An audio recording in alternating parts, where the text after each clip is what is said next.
Well, hello.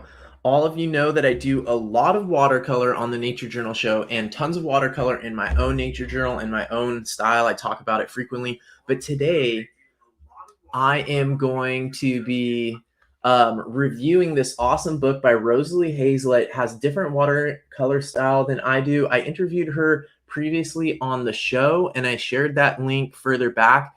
And a lot of you probably saw that interview with her. But I got this book. She mailed it to me as a free copy to review it and check it out.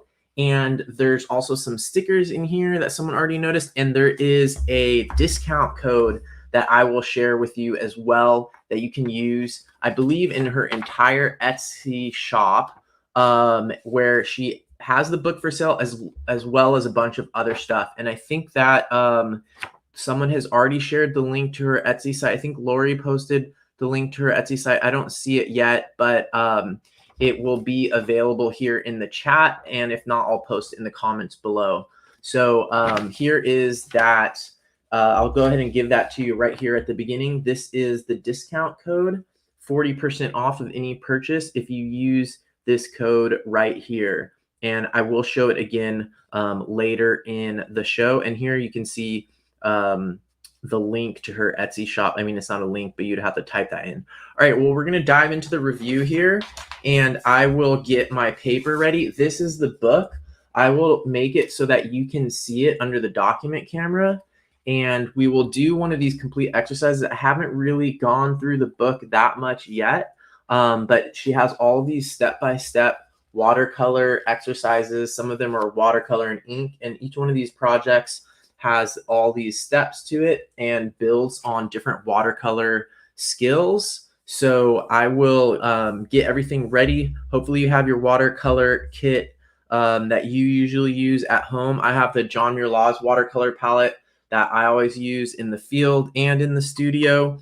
If her projects require any other ones, I have a few other ones that I can try, but I think that's all we're going to be needing. I have my regular water brushes that I usually use, but in case that it calls for something else, I do have a regular traditional watercolor brush in a little container with water.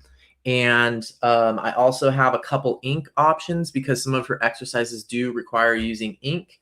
And then last but not least, most importantly, in fact, for watercolor as a medium is your paper. So a lot of you know the books that I use already are these Stillman and Byrne sketchbooks. This is 150 GSM paper.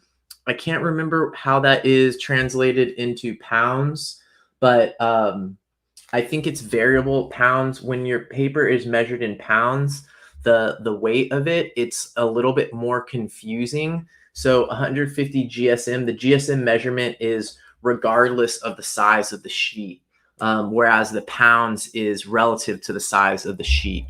As you can see, I've filled a lot of these in the past and really like it. I think it's just the bare minimum for what I want to do with watercolor. I'm usually not doing more than like 10 washes of watercolor, and this paper holds up quite well for that. And this is the Alpha series, so it has medium grain. It's not a really intense texture. I think some of hers, if you look at the images in the book, it looks like she is using heavier paper. You can see here in this photo, this looks like it is pretty heavy paper. Like maybe she's using arches and something a little bit heavier. But I think for most of what we're going to do today, it'll be fine if you have anything around like 150 GSM. So I have to open up a brand new one. So bear with me. I have my special tool for opening up these kinds of things. And while I'm doing this, you can get all of your materials ready as well.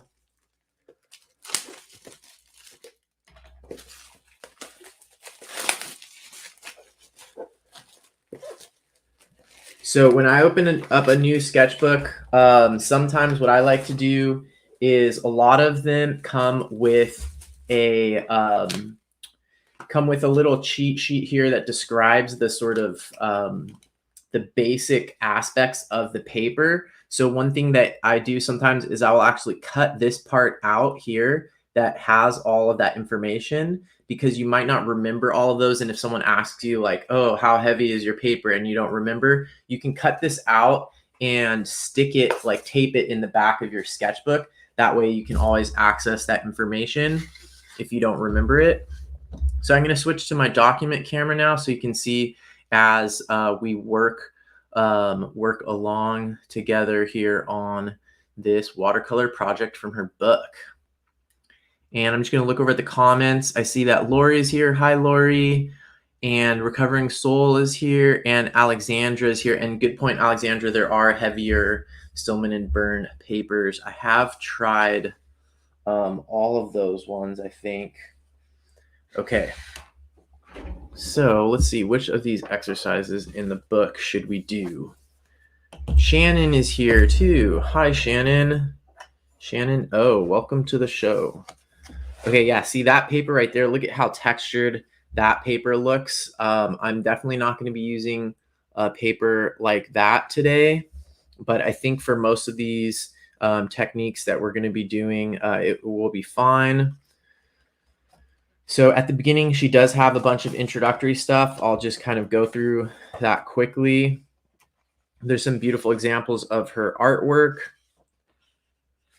a dedication, how to use the book, some of her philosophy. You can see a lot more about her philosophy if you see that interview that I did with her. And I'll just go ahead and share the link to that again here. Charlotte just joined in. Hi, Charlotte.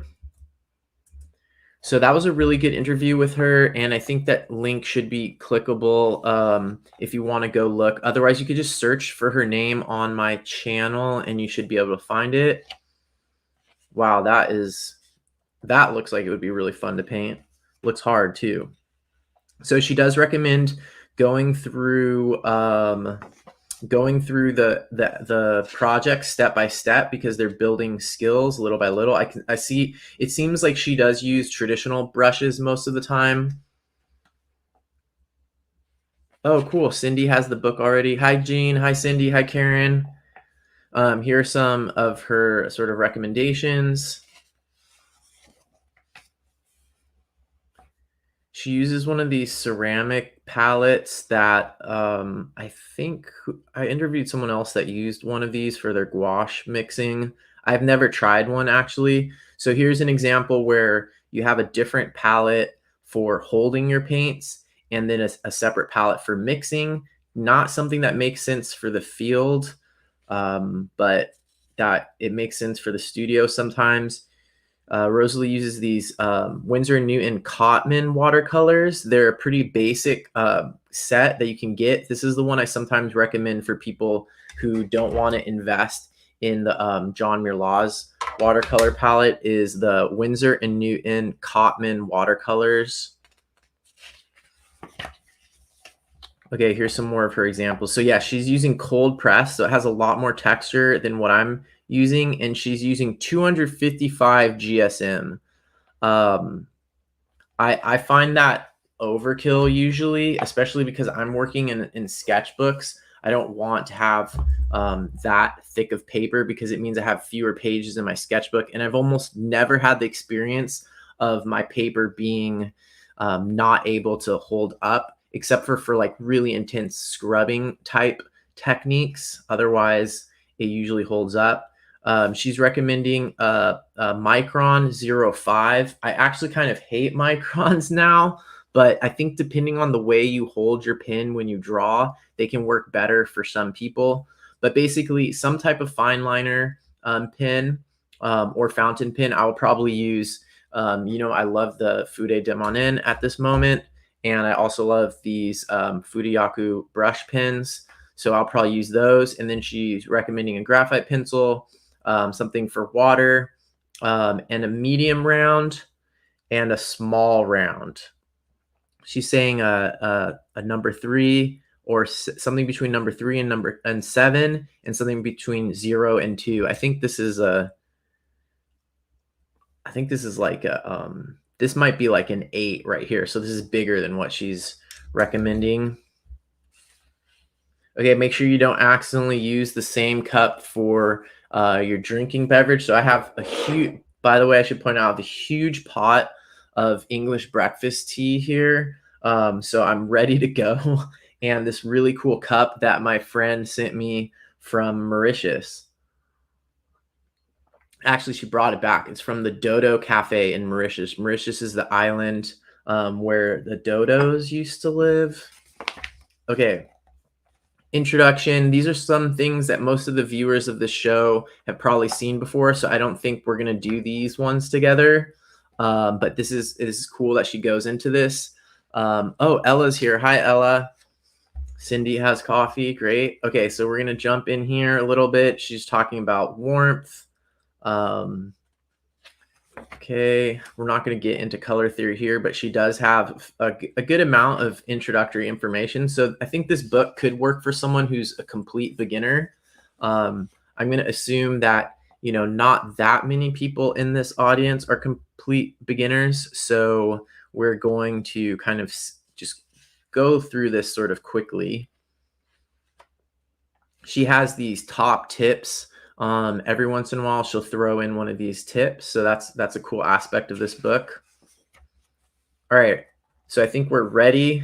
She shows these really sort of large format watercolor paintings every once in a while, which I feel is slightly intimidating to see this and then be like, okay, now we're going to start with something really basic. I like how she has divided it into the ink and watercolor projects and the watercolor only projects. I feel like this is something that I need to work on more. Like part of me wants to go straight to the wild blueberries, but she says to go one by one. And when I was a kid, I would never follow the instructions in art books like this. I would just skip to the end. So I'm going to practice doing a little bit more responsible of an approach today. So I think we'll start with one of these. Let's just start sort of from the beginning. She starts with ink and watercolor and then goes to watercolor only. So let's start with one of these. Maybe we can do the fly agaric mushroom. That looks awesome. And I think that would be a fun place to start. The daisy looks a little bit too easy in some ways. And I think the imperial moth, maybe there's not that many different colors in it. I don't know. Obviously, I love moths, but let's just skip straight to this fly agaric mushroom. I did a video recently, or I'm working on editing a video right now on how to nature journal mushrooms, and it's going to go up. I think it's probably going to just go up on my Patreon for my Patreon sponsors to watch that one, because it's a little bit like of a niche topic. Wow, look at how in the photo you really can't see very much of the colors. All right, so I'm going to try to set this up so you have the best view possible. So it might take a few moments to get everything into place where you can see her book, see the page that I'm working on, and have it in the best way so we can all work together.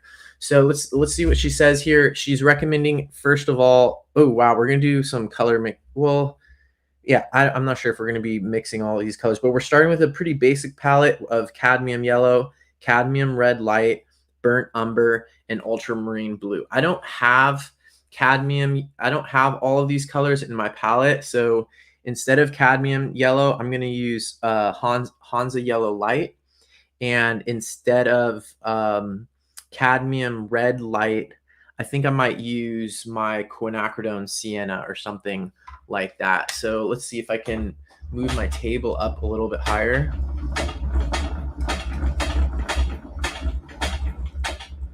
Get closer to the camera here.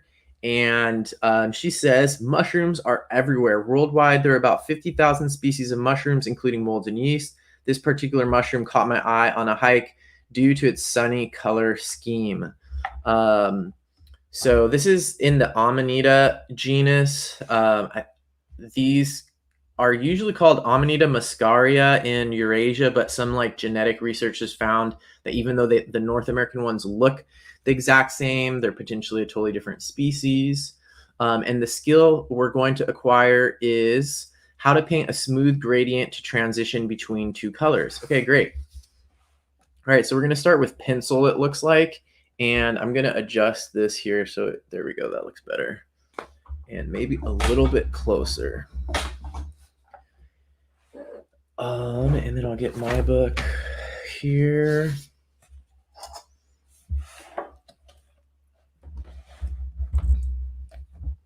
All right, so there's going to be a balance here between you being able to see details and being able to see the whole picture all at once. So I'll try to bear with me. I'll try to go back and forth between sharing, the detailed information. Like you might not be able to read the text at all times, but I also want to make sure that you can see what I'm doing and see maybe like the next stage, because some of you will probably get ahead of me when we do these exercises together. Sometimes people will get ahead of me, especially if I'm talking, and that's fine. Another thing that I recommend is, if you are, I recommend sort of this shotgun approach. So sometimes when I am doing something like this, I might do, like for example, if you haven't warmed up today, I haven't warmed up today, maybe just doing a bunch of little ones, or even just practicing this ellipse a couple of times will be helpful. This shape right here is an ellipse.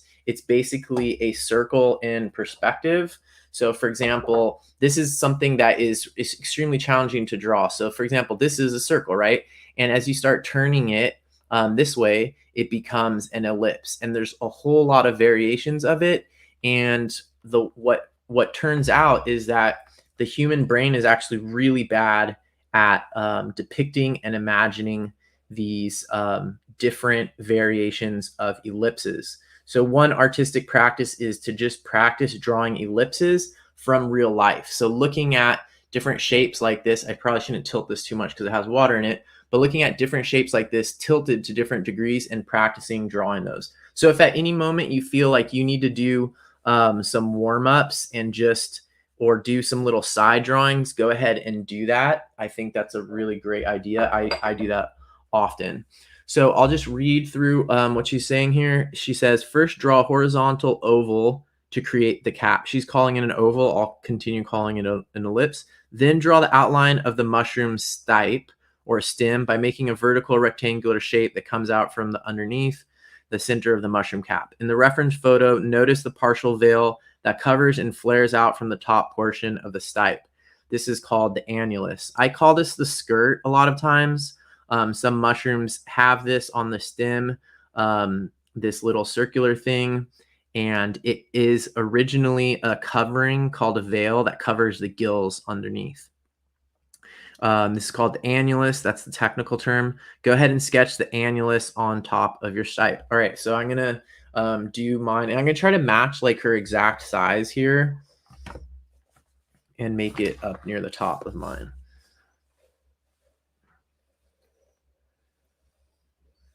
I almost never start with graphite anymore, but it's good if you need to make an adjustment.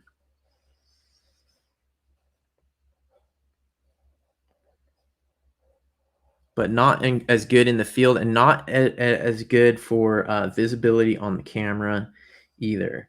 Okay, so I've got the stipe, the annulus, or the skirt, I like to call it, and the cap. It looks like my cap is a little bit more angled than hers, so it's a smaller surface area. And I think that'll be the most fun part to draw, so I'm going to make that a little bit bigger. Make sure yours isn't too flat or too thin, because I think that'll be the most fun part to be drawing.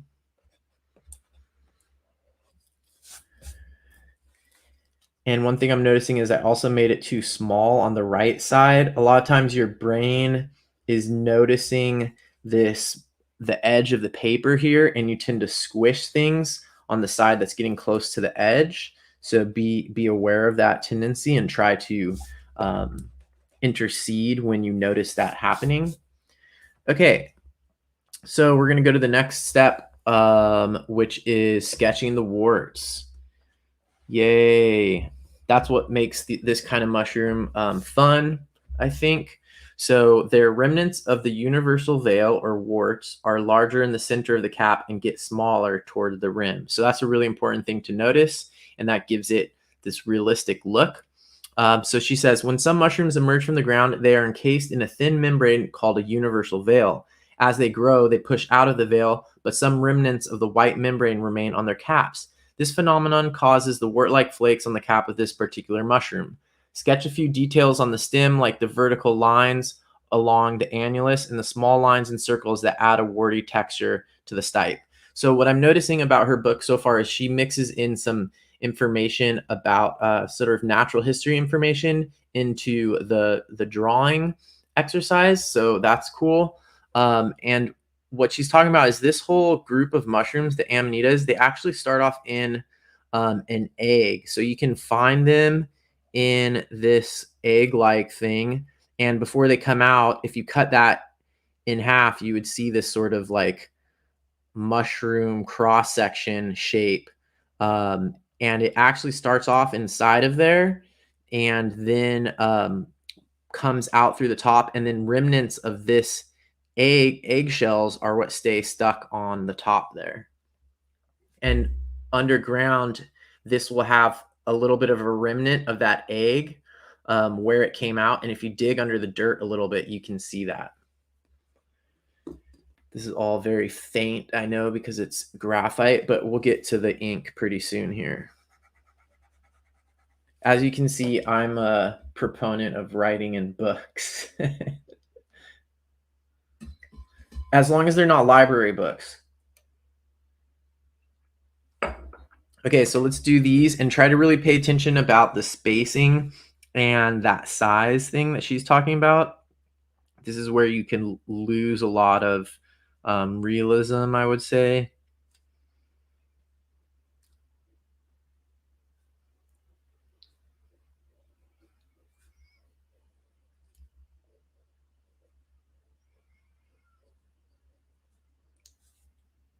This would obviously be like way cooler working from a reference mushroom.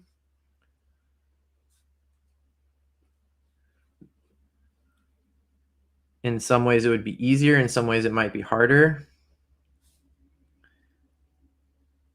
So you can, these warts are sort of like stretch marks in a way on this mushroom, and the way these marks are arranged shows that the way that this mushroom grew, and that's important information. So let's try to follow that pattern, and she's sort of simplified it for us and described it already, so we can kind of just follow what she's noticed already. But when you're nature journaling on your own, it's important to look for those kinds of things. So I didn't shrink mine as much as she did going out towards the edge, but I still think that it has a little bit of that perfection, that perspective of it being, showing it in perspective. I think, Ella, I think what you're seeing as blurry is just everything on my page so far is blurry. My graphite drawings are rather faint.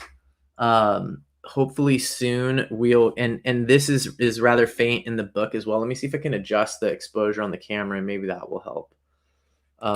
Pretty soon when we get to the ink, it will become more clear. I can also zoom it in a little bit more here. I'm noticing that where I use the eraser, it changed the way that the paper looked. The paper's glossy, so it's rather reflective as well, so it's not super easy to put under the camera.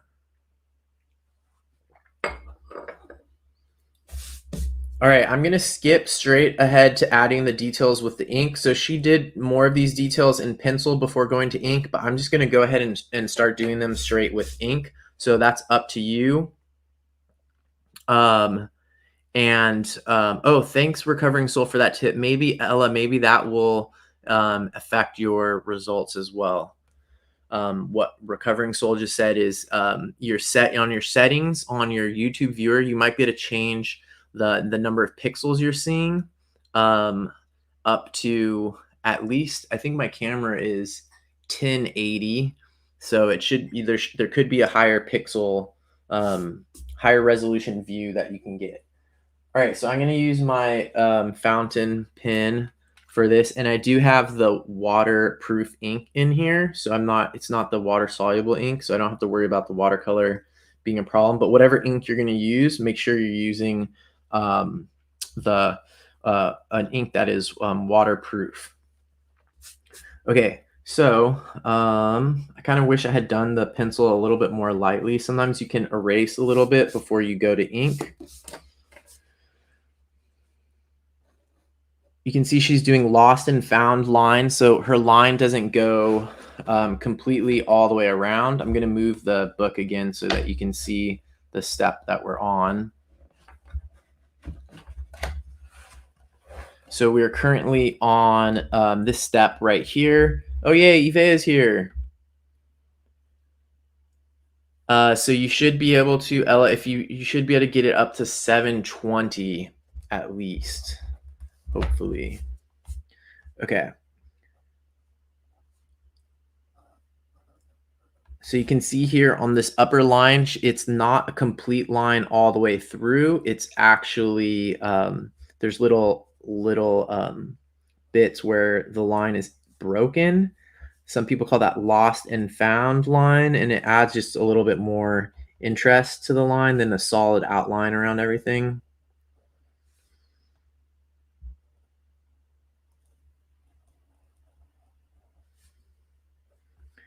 And then it looks like she's showing a little bit of the gills underneath there. So we didn't talk about that when we were doing the pencil drawing, but try adding that in now. And making sure you adjust where the stipe is based on that.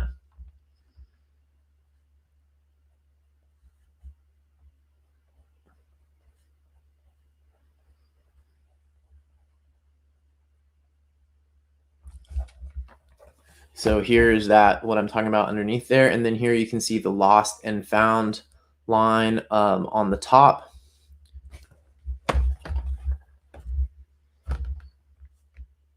Her skirt is a little bit longer than mine, so I'll adjust it. And there's this sort of drapery effect going on here. That might be a little bit too much on mine. Coming down to the stipe here. And these little details on the stipe can add to the illusion of roundness. So for example, I'll give you an example over here. If you have a tree trunk or a mushroom stem like this, and you put these circles on it, if you make the circles, or these ellipses actually, look like they're wrapping around it and having a curve to them, that's going to add a lot more. Obviously, the ones I was doing are very regular, and if they're too regularly spaced, it'll be artificial looking. But see how they look like they're wrapping around part of the way? That creates more of the illusion of three-dimensionality. So when you add little marks, even if they're just little lines like this, making them look like they're going around it is going to help a lot. Oh yay, Loretta is here. Loretta has used this book before. That's great. What was your favorite watercolor project in the book, Loretta? Okay, so I think I'm caught up to number 3 here. And now I'm ready for number 4. So number 4 is just outlining the details. Outline all of the warts on the cap and the texture of the universal veil remnants on the stipe. Okay, so let's get so you can see hers and mine. Hers is definitely a lot flatter. You can see more of the upper surface than mine. All right, time for some more tea. I love this little cup. It's so cute. Okay, so now I just need to add all these little details and warts.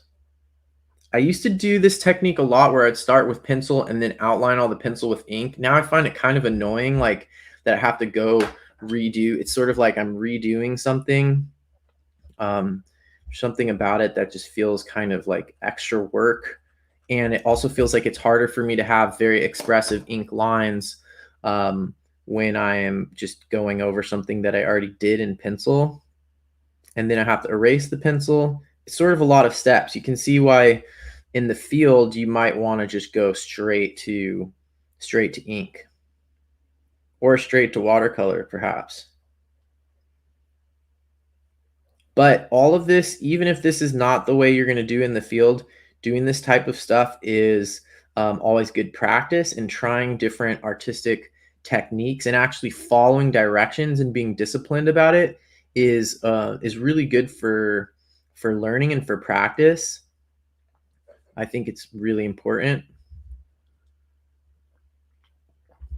And when I was a kid, I don't know where I got the idea from, but I just hated I would never follow the directions. I would always just go straight to the very last one and try to draw that. And most of the time, I didn't even want to look at any kind of book that would tell me how to draw or how to draw better. And for most of the time as a kid, my learning curve on drawing was pretty flat. I wasn't really taking very many risks a lot of the time. Maybe when I was like 5, I was taking risks, but then I quickly got into a stage where I felt comfortable with what I was doing and really uncomfortable trying anything different. And I just stayed there for a long time. So my main goal as a teacher is for you not to stay in one of those places for a long time, because sometimes we don't even know why we're there, and we come up with all these reasons of like, oh, this is just my style. Oh, I only like drawing dragons, and I only like drawing this certain way with this certain kind of tool when I feel a certain way and have everything just right. Sometimes we come up with all these stories for why we do it that way. And in fact, we're just doing that way because we're afraid of taking risks and trying something else.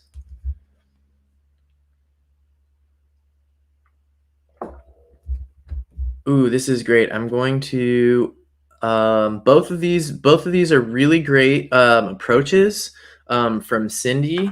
I would say probably superior technically to the approach that I did. Thank you, Cindy, for sharing that one with the non-photo blue pencil. And then this one from Alexandra is also a really great one, a pale gray watercolor pencil. That's great. That's sort of how I use the gray side of this Fudayaku pen.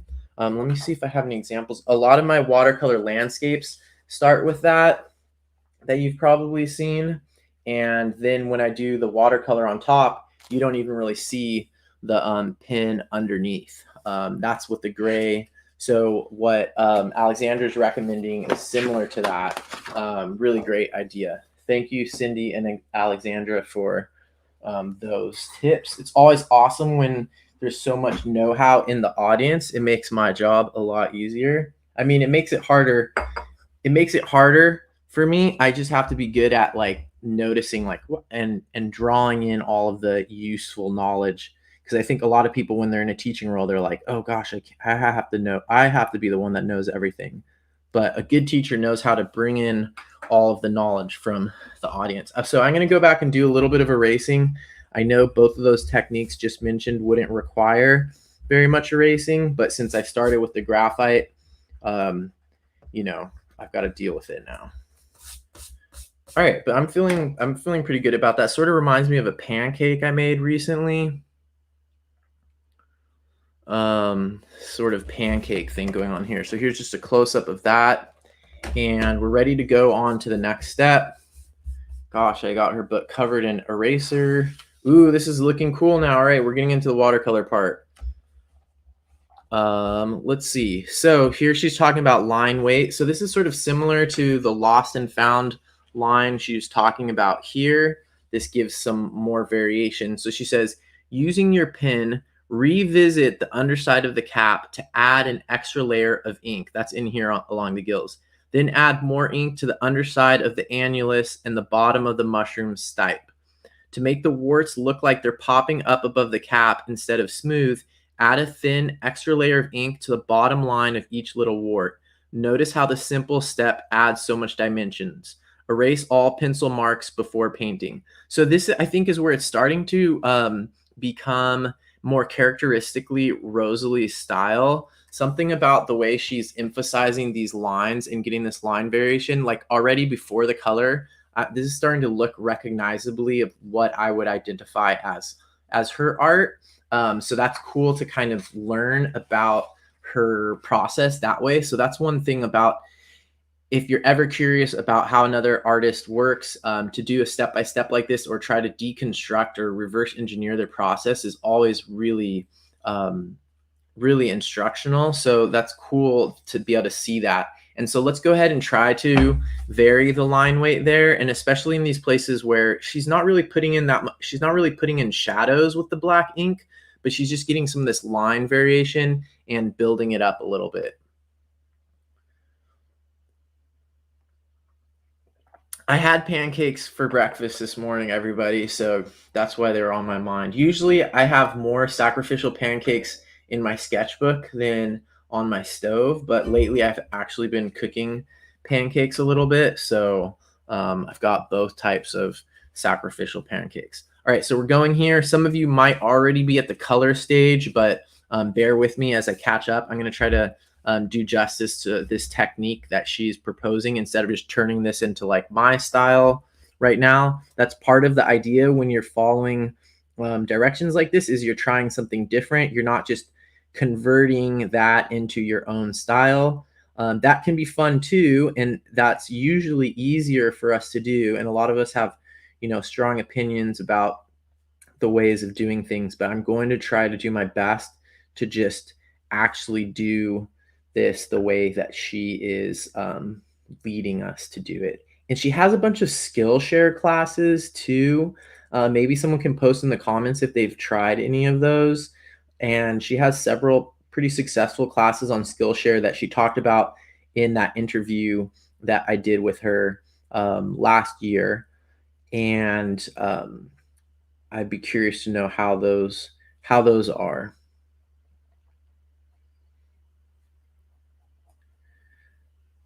I might switch to using the slightly wider side of this pen. I wonder if she's really doing this with her 0.5 micron. I have to remember to keep looking up at her drawing every once in a while to make sure I'm not getting too far off track.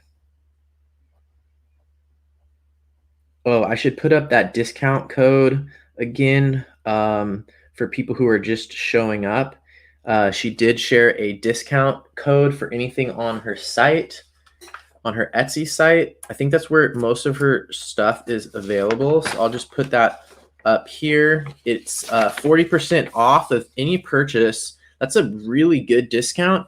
40% off of any purchase on her online shop until 3/1/2022 with this coupon code Nature Rocks. So if you go to etsy.com /shop/Rosalie Haizlett, maybe someone could post the Etsy. I know Laurie posted the Etsy earlier, the Etsy link earlier, or you could just type it in, but I'll just leave that there. Yeah, it does kind of look like she painted around. Maybe it does look like sort of like a brush pen or a brush with ink on it, and not the like 0.5 micron to get these shadows.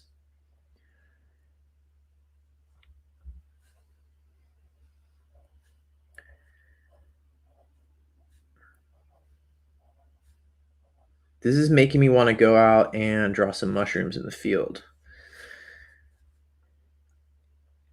It was a really good mushroom season early on here in Northern California, and I think things have maybe dried out a little bit because we've had this sort of early spring or sort of January kind of weather, and it's been quite hot and dry. And I also haven't been out because of my knee injury, which, good news, I finally went to see a different doctor after that x-ray when they told me I shouldn't even be walking on it.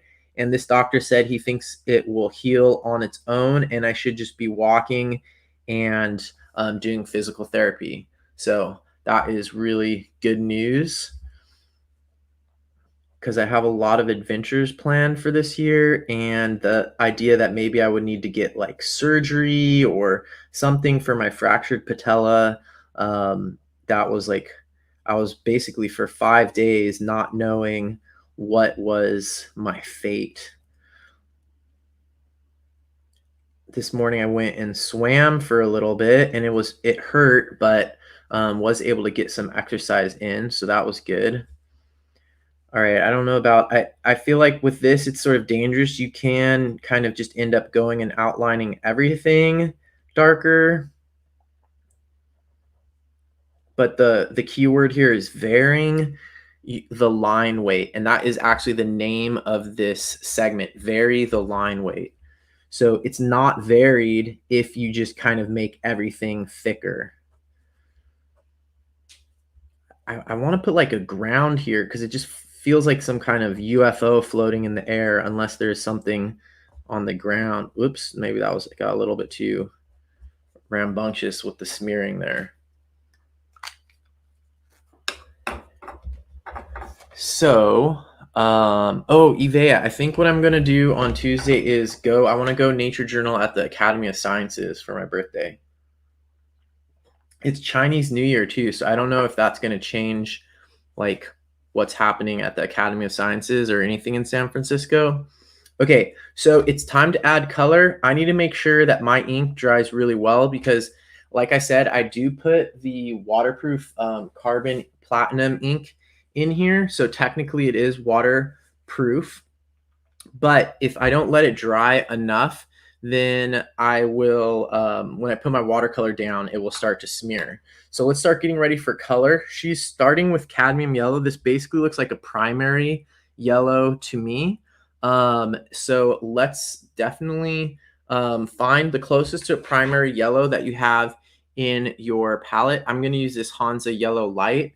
And she says, load up your brush with cadmium yellow and paint the entire mushroom except for the warts. Those are white, so be careful to paint around them and leave them paper white. Let this layer dry. So it also looks to me like she did a little bit less around the edges. I think that's what I'm seeing. So it doesn't actually look to me like she did it completely all yellow, but let's get close to that. I'm going to raise the table up a little bit more here so you can see some more of the details. And less of my delicious tea. That does not need to be on camera. Okay, so I'm going to get my brush ready and I'm just going to use, so here I have, these are both Pentel Aquash Large, but I do have a difference in that one is really new and puts out water really fast and one is older. And when they get older, you know, they start to get kind of gunky and I think some like bacteria or whatever starts growing in them. Maybe some watercolor gets inside of them and the water comes out more slowly. So if you want to do something really detailed like painting around these warts, you don't want you might not want the big water brush if it's new. You might want the like medium or even the small, but I like to have all larges, and I just know that I have an old one and a new one, and the new one puts out water faster. So like if I'm doing a big graded wash on the sky, I will use the fast one. A lot of times people buy these for the first time and they see, oh, John Muir Laws uses the big one and that's all he uses. And they get it and it's brand new. And most of their experience is with traditional watercolor brushes. And their first experience with these is like, oh my gosh, the water's coming out so fast. I can't control anything. I mean, you can't control very much in watercolor or in life. But anyways, that's another subject. But then they get discouraged about these. So for those people, I recommend sticking with it a little bit longer or trying one of the smaller sizes of water brushes. All right, so hopefully I am dry enough here to continue to this stage. And I'm going to get this. I like how she has these swatches. I like to do that in my own nature journal and to put little notes next to it. So this for me is Hansa Yellow Light, so HYL. And this is one way to accelerate how you learn about your watercolor palette is to, do a lot of these. You can also do ones where you try different colors, mix different colors. This is Hansa Yellow Medium. And you'll start memorizing your colors because the more you can memorize all these colors, the better you'll be with your kit and the faster and stuff too. Let me get my paper towel for cleaning.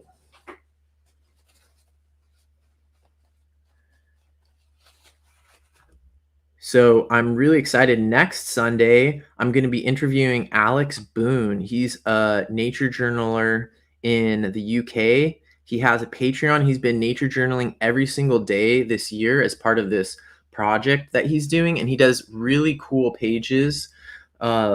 And he's going to be talking about sort of some art journaling techniques and how he takes aspects of art journaling and applies them to his nature journal. He also is in sort of this lineage that I can't remember some of the names, the artists that he mentioned, but it's sort of this country diary style of nature journaling.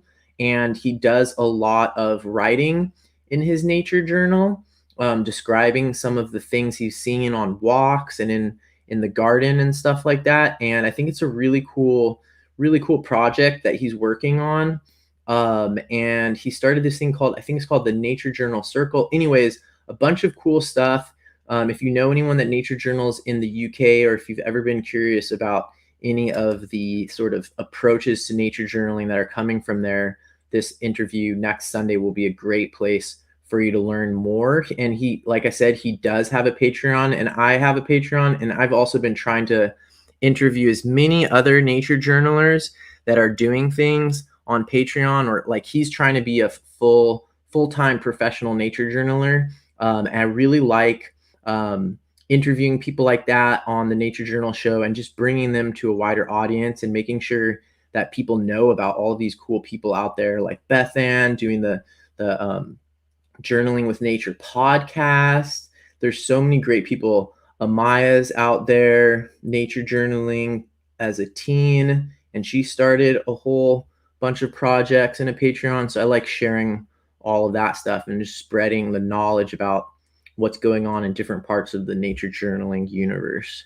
So I haven't done the greatest job on this sort of way she's faded to white around the edges, but I think I'm okay with that. Oh yes, definitely tell Ray Bonto. Oh, Recovering Soul. Yes, using a white to highlight. Good point. And the other thing I could do is I believe that Hansa Yellow Light is a non-staining color. So what I might do right now is actually come in here, and I think I can re-wet some of this here and lift it with my paper towel. Let's see if that works. I already kind of like, I'm already seeing something that I wouldn't have seen if I had just done this on my own. So I'm already like, whoops, that's not really working. Maybe because of the black ink too. I'm already seeing like an aesthetic here and something different. I'm practicing different skills and getting a different result than if I had just done this by myself, instead of actually following a book and following someone else's technique. So that's beneficial. This is sort of like cross training. Whenever you can do this, especially if you're a mature artist, and I don't mean that in terms of like how old you are. I mean, like if you've been doing art a certain way for a really long time, this kind of practice that breaks you out of your normal pattern, I think is really, really good. And it gets harder to do the more, mature you are in your particular practice, or maybe just the more stubborn you are or comfortable or something. So I think doing this kind of stuff every once in a while is really, really good for learning and sort of opening up new possibilities.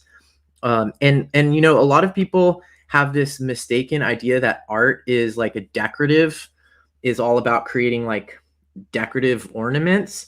And I actually think that the most powerful aspect of art, and nature journaling has its priorities really clear in this regards, is learning. So drawing and art is a learning tool. And so I think that if you get confused for too long and really focused on like art and drawing as these sort of decorative practices, then you forget that they're extremely powerful learning tools.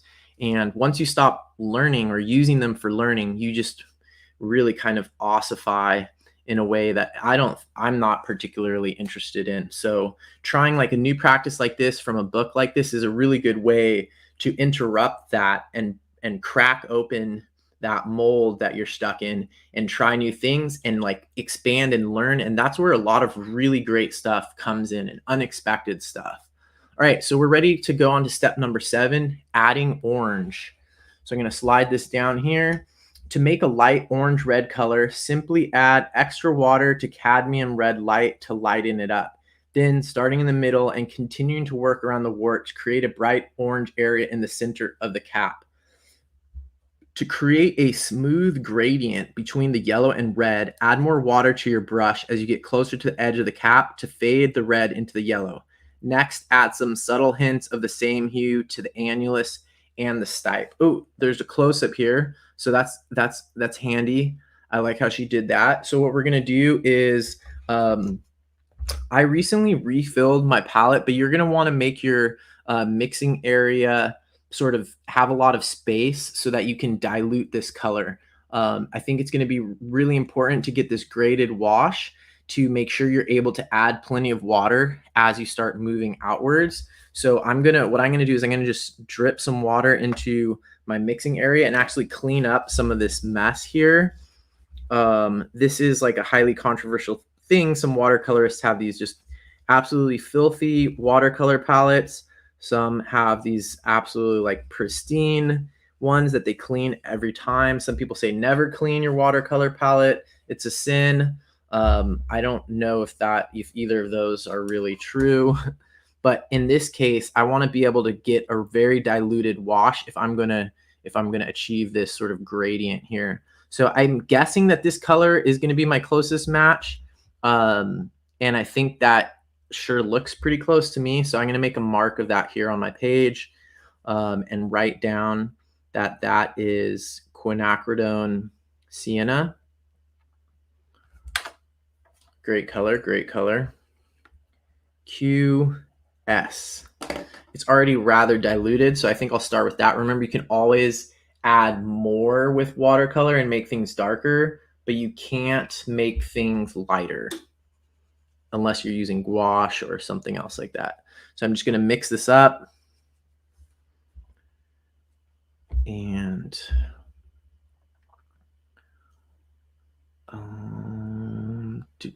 okay. Let's go. So it looks like it could be a little bit darker.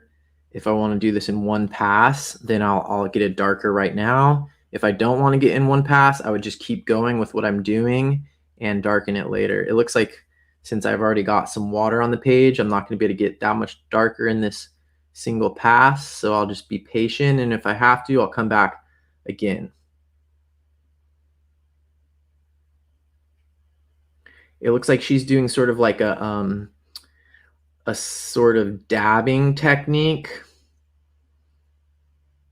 with her gradient. It is also possible with something like this to get a completely smooth gradient. So I'm removing some pigment on my paper here, and then I'm going to go back just with the slightly diluted brush and come in and around here. And I'm going to go for, just for practice sake, I'm going to go for a completely smooth gradient and not for the modeled look that she's showing. So I'm going to get out a couple more, a slightly wider radius here with this diluted. And then I'm going to clean it a little bit more again, so there's even less paint on my brush, and go back while it's still, that edge needs to still be wet for you to do this. That's why people a lot of times come up to me when they see me doing watercolor in nature and they're like, oh, watercolor, that's so relaxing. And I was like, can't you see how like stressed out and tense I am over here? Because there's like definitely like a rushed element to watercolor, because when something's wet and it's drying out, you only have a certain amount of time to achieve some of these techniques. And once that time is out, it's gone. So you can see here, I want to show you that just in theory, how you can get like a really subtle graded wash, and there's not really like any brush marks that are very noticeable. That orange just sort of fades out into the yellow color. I'm going to let it dry a little bit, and then I can come back in because I actually want it to be a little bit darker in the center. But while I'm doing that, I'm going to go to add these subtle hints down below. Actually, I don't know if I want the subtle hints down here. Maybe I will. I guess it looks cool in her finished one. This is something I've noticed a lot in her art, and I'm just going to go on a tangent here. But notice how there's these little hints of the orange color down here. Well, let's look if we can see that in other aspects of her art. Because I feel like that's something that she does a lot. So like this, for example, let's look at this. This is a moose antler, right? Not normally something you'd think of as very colorful, but look at how there's ultramarine in there. I mean, she shows us even what color she's using, but like look at how there's these little specks of red all throughout that antler. Maybe this is partly from she does a lot of her nature journaling in West Virginia, and I think that's where she spent a lot of her time in nature, and maybe it has something to do with the palette of that place. But like look at this snail, for example. She has all of these little like red subtle red tinges in here, and you know, when you're far away from it, it just sort of gives it this complexity. You don't actually notice that there's red mixed in there. It's almost like an optical blending. Your eyes at a certain distance are just blending those colors together. But it's something that I've noticed about her artwork that's unique. And I think she's showing us in this project, she's showing us how she does it. Look at the way she's incorporated red all over into this milkweed plant. Yeah, I'm not sure what kind of snail this is. Land snail. Wow, look, it really is blue. There's the photo. Yeah, so anyways, that's something unique. And I think I could criticize like art theory and talking about art and art school a whole lot, but I think I think it really is important to be able to look at an artist's work and be able to kind of identify certain things that are going on. And this trying to figure out what the sort of fingerprint of the artist is, in this case, trying to figure out how Rosalie is doing this with the colors, I think is something that's very practical. Yeah, Alexandra is saying it is kind of impressionist. Yeah, I think it is. That is a good point. Okay, cool. So I think I'm going to, I have enough time now to just go do this a little bit darker, and then we're going to go on to step 8, which I think is the last one. So these, if all of these are like this, they're pretty manageable, like maybe 30-minute or even less. If you're doing this by yourself and not talking and drinking as much tea as I am, these are probably 30-minute exercises. And let's see, how many does she have in this book? There are 2, 4, 6, 8, 10, 2, 4, 6, 8, 10, 11. There's over 20. So you could spend quite a few sessions on this.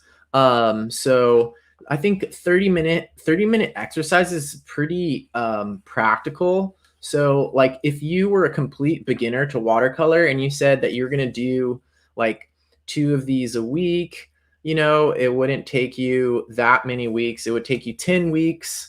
So like a little more than 2 months to go through this. And I think that would give you a really good strength and introduction to watercolor. And if you're not completely new to watercolor, or you've been nature journaling, for example, for a while now, if you did, 2 of these a week, and it took you 2.5 months to go through all of them, I think you would definitely see some very practical gains in your skills and your breadth of your practice. And the cool thing about it is, since it's formatted this way, you could just easily follow them. So like if you need structure in your nature journaling practice, this could be a good way to do that. Or if, for example, you just really there's something about her style that really resonates with you, her watercolor style really resonates with you, then this would be an obvious choice for just saying, okay, I'm going to go through and I'm going to do, if not all of them, at least a bunch of these projects. And you would, I think, move in a direction where you would be able to apply some of her style to your technique and your nature journaling.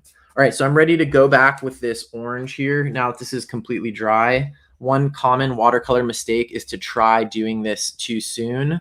So I waited plenty of time blabbing.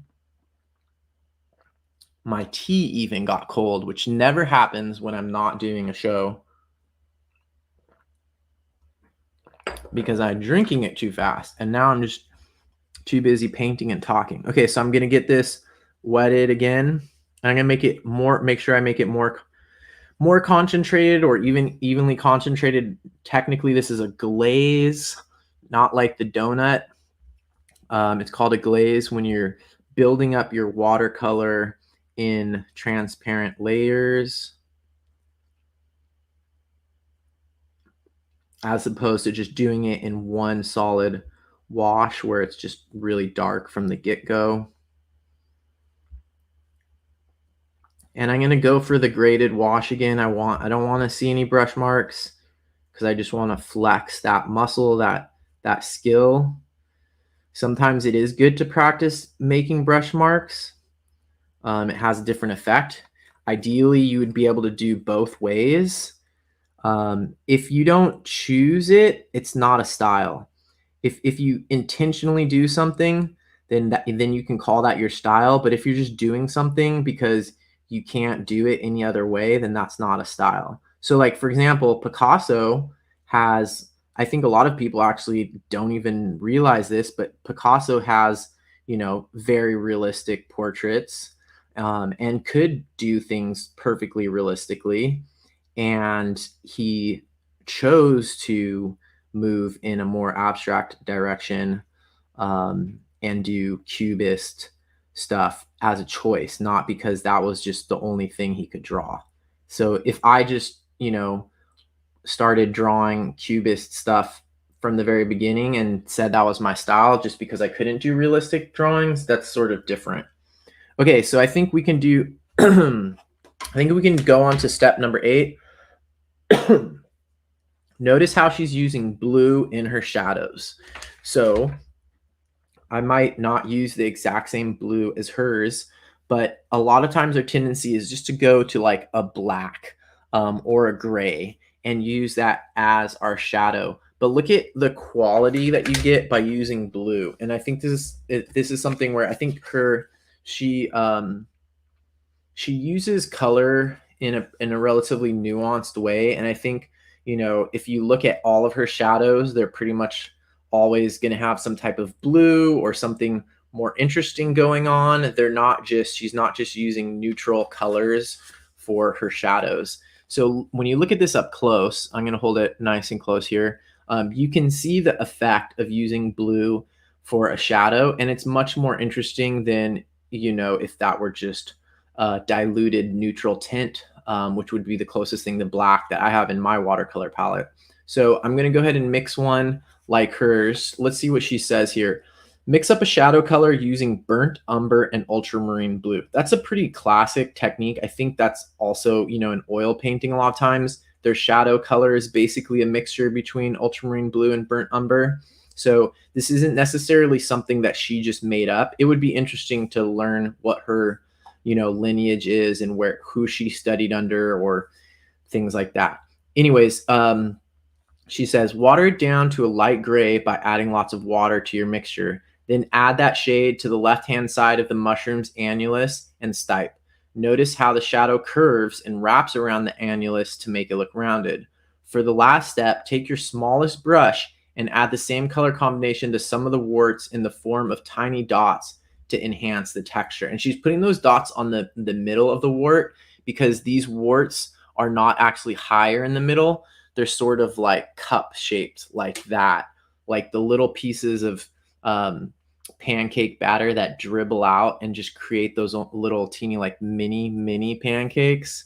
So there's little shadows on the top in the middle of those. So I'm going to actually, instead of doing what I would normally do for a shadow, I'm going to try to actually copy what she's recommending and do that. That's what we're here for anyways. So might as well do it. But I will say what I would normally do, and this is sort of what I learned from John Muir Laws, is I would use Bloodstone Genuine or Shadow Violet. I would use one of those colors, and those are the two colors that I usually use for shadows. Maybe because she's going from a more limited palette, she doesn't have something that's already like mixed like a shadow color, because I have a feeling both of these colors probably have some of these other colors she's talking about mixed into them. So it's like ready to go. Knowing how to make these mixes is really useful, and having a palette that has like way more options is not a substitute for knowing how to mix a shadow color on your own. So I'm going to clean my brush off really well and clean a mixing area and try to create this mix that she's talking about.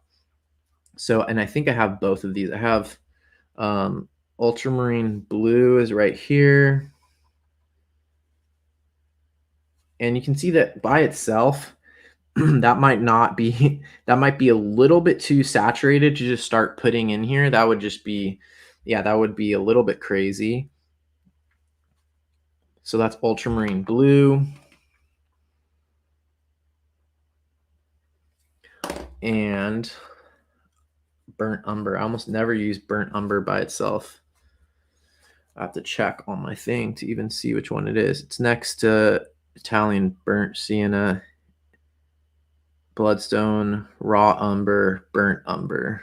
Raw umber, burnt umber. Okay. So I think this is burnt umber right here.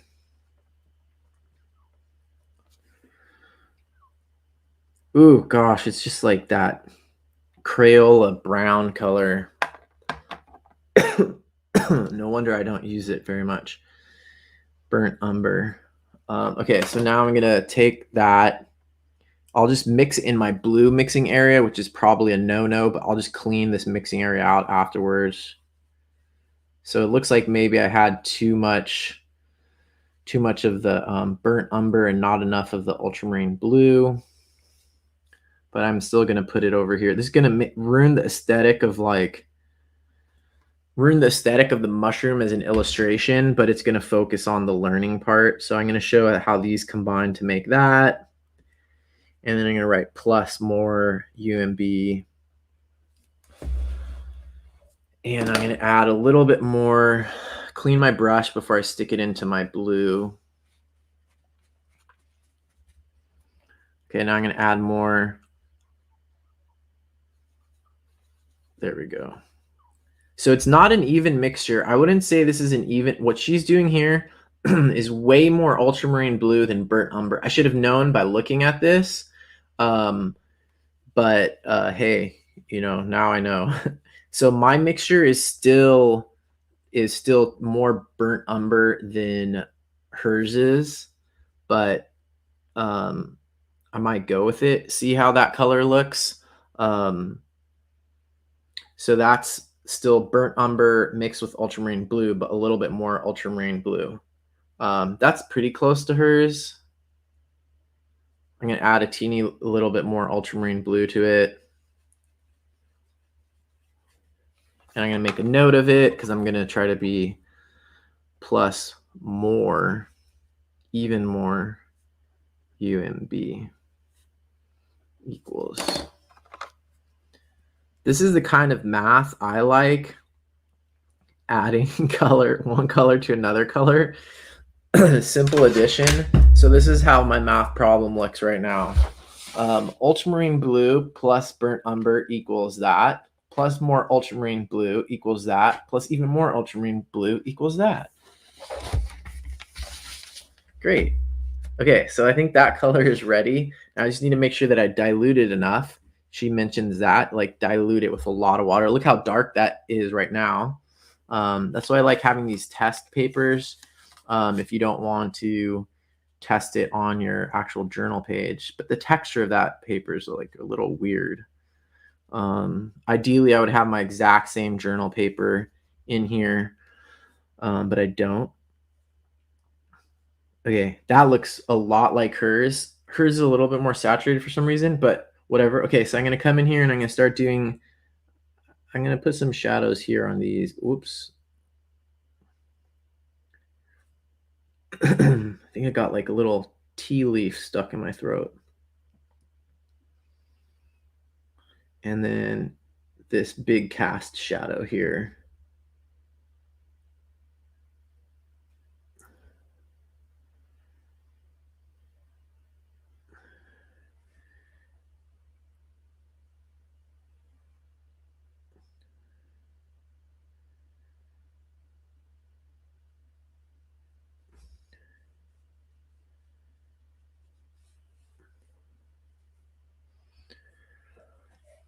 And now I'm gonna do now that I have less water on this brush. I'm not gonna. She says go to your smallest brush. This is my smallest brush, so I'm just gonna get it like really sort of a little bit more dried out and just testing that point there, and then it should work fine. Like I was saying, when people try these brushes for the first time, they might be discouraged by how much water comes out, and that's when they're brand new. Once you've been using it for a while, it won't be like that, I'm telling you, and you can get an amazing amount of variation. Like this ends up being you can do I end up using this for what I would normally have like 3 or 4 brushes for, so you don't need that many brushes. I remember at Wild Wonder, Obi Kaufman, the last time Wild Wonder was in person, Obi Kaufman had a class like how to paint a seagull wing and the 14 types of watercolor brushes you need to be able to paint it. And I was just like, oh my gosh, I don't want to know how to paint a seagull wing with 14 different brushes because I don't want to own 14 different brushes. I mean, sometimes it is fun to have like a bunch of samurai swords in your house, just to have a bunch of samurai swords in your house. And watercolor brushes are like the closest thing to samurai swords. So when you go to the art store and you see in the fancy case like all of these like cool brushes, and some of them are like really long and pointy, and they're made by like artisan monks in some alpine village in Austria or Russia or who knows what, then that's like really sexy and appealing. And these are like the least sexy brushes ever. But I sometimes you have to like have a little bit of self-control when it comes to art supplies for the sake of art supplies. And I'm sure there's certain techniques that you absolutely need a specialized brush for, but I would much rather practice as much as possible being able to do all the techniques with like one brush like this that doesn't cost very much. It's easy to take to the field. It's easy to use standing up. I don't need to carry a special watercolor container, and they don't have to like steal the pubic hairs from some endangered mink in Siberia to make the brush for me. So let's see, we've got up to here. I did that, and I think that's it. She doesn't really have a conclusion about this, at least not in this part of the book. So I think that's it for that exercise.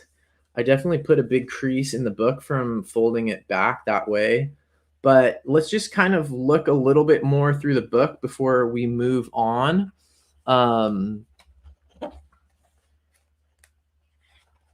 What's a bokken, Ivea? Is that like a Japanese short sword? Here's a little bit more about Rosalie. Like I said, you can see more about her in that interview. I think I shared the link, but I'll just post it here again. And let's see if I don't know if it's going to go to all the other destinations. Look at this would be a really fun one. So she has some stuff in here, tips for sketching outside. That's really cool. Observation skills. That's cool. Looks like she has some good stuff there. Ooh, cool. Look at this. Adding a background. That sounds fun. How to use your own reference photos.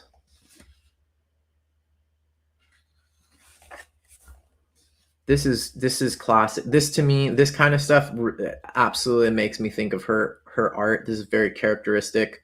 These turkey tails with all the different colors in them. All right, cool. So that was really fun. I'm glad that we did that. It's definitely different than the art that I usually do. And so I'm glad that I did that. It's always a good practice to try some things like that. Here is her, let me just plug one more time her, I'll put the link into here so that you can just click on it. Rosalie Haizlett, Etsy. And just so everybody knows, my Instagram and Facebook is still hacked. So if you get any messages from me on Instagram, it's not me. Don't follow the links that I send you. Oh, wait, is this her? She has chocolate ice cream lollipops. Wait, what? No, maybe I just don't know how to use Etsy. Here we go. Found it. Whoa, she has a lot of really cool stuff on her website. I'm just going to post the link. On her Etsy. Here is her Etsy and the Nature Rocks. This is a really huge discount code, by the way. A lot of times when I ask people to give a discount for the Nature Journal show, they give me like a 10% or 20% to share with people. So 40% is really huge. It looks like she has a lot of prints on her site, a lot of stickers, including a sticker of this type of mushroom. She's done some cool stuff with like brewing companies and making maps for different national parks and stuff. So she has some things like that in print form that you can get on her Etsy that I just posted. So check it out. And I will have another show coming out on Wednesday night. I think it's going to be another Costa Rica one coming out on Wednesday night. And then on Sunday, I'm going to be interviewing Alex Boone from the UK about the nature journaling he does there. So join in for those. Thanks to everybody that joined in. Thank you, Karen, Ivea, Shannon, Alexandra. Laurie was here, Recovering Souls, Alexandra, Cindy, and who am I missing? I think that's most of y'all. I know Jean was here, Loretta was here, and thank you all, Ella. Thank you all for joining in. It was a super fun time. Oh, Leslie was here too. All right, everybody, have a great rest of your Sunday, and just do more painting, get more nature journaling in. That's the main goal. All right, bye, everybody.